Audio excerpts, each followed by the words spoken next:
Hindi, hindi bantayon, hindi provocation. Walang rason na mag-exercise sila doon sa lugar na yun. Hindi naman sila South Pacific country.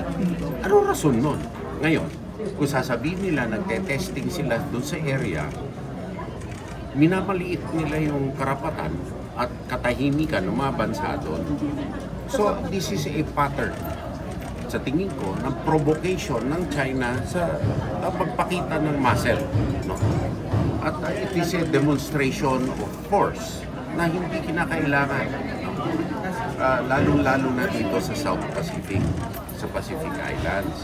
Alam natin na di umano, meron silang balak gumawa ng naval base doon.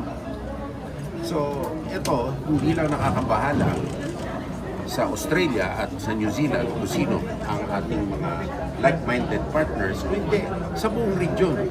Bakit ka sa submarine, nuclear-powered submarine launch doon sa lugar na yun?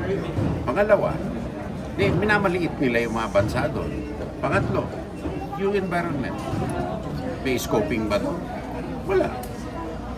So, hindi ko alam kung anong rason. Kung hindi, wala akong makitang ibang rason.